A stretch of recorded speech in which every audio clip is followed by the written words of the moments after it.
basically what Jethro told Moses what to do. Even though you basically answered my question already, wasn't it because they had to have a unanimous vote of all the colonies, and they took it out? Thomas Jefferson even went up to the table and scratched it out because to keep so that the southern colonies would say yes to independence. Wasn't that the real reason why they omitted the slavery clause? Go ahead. I take a look at that. Both sides profited from slavery. I grew up in Boston. Couldn't have been more, I guess you would call, liberal with what we did with the country. But we considered ourselves actually conservatives, which is kind of funny. But the South had slaves. They made money from the work of slaves.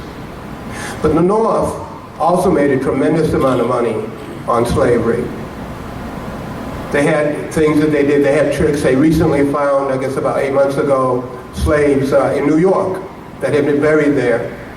Both sides benefited from slavery, not just the South, and the North wasn't 100% against it either. They all had some kind of slavery.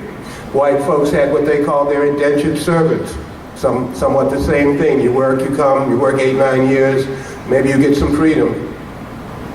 So I believe that when they looked at the document, you're exactly right, there would be some pushback on the part of the South, Virginia, these kind of places, to go down that road. But once again, I think they laid the groundwork for where we are now, actually looking back at these, and with the civil rights laws and reverse racism, all these things still revolve around this, because the economics of the situation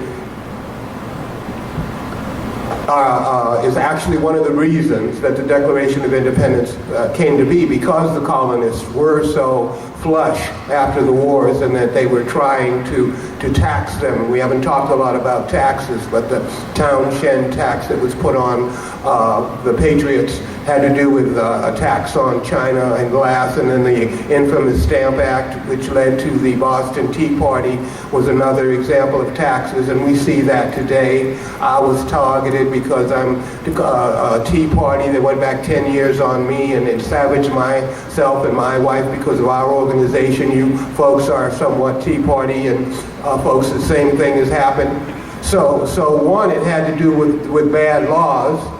And then the second part that you'll see the gentleman mentioned was, of course, the tax situation that was designed to keep them down and have no representation, where they could just come into you and say, well, this is what you're going to pay. Well, do I have anything to say about it? Well, no. So all of those things are kind of intertwined in this living document, which is why I think it's so great that Shane has assembled us all to actually talk about this. And I wish that everyone, and the people who didn't read the Declaration of Independence, or weren't taught the sort of thing that I was taught in the school that I went to, because I went to the same school as Benjamin Franklin and 5 signers of the Declaration of Independence. So we were grounded in a lot of that. As children, of course, we didn't pay it any mind, but they still tried to teach it to us. So I hope that's helpful to you. Yeah.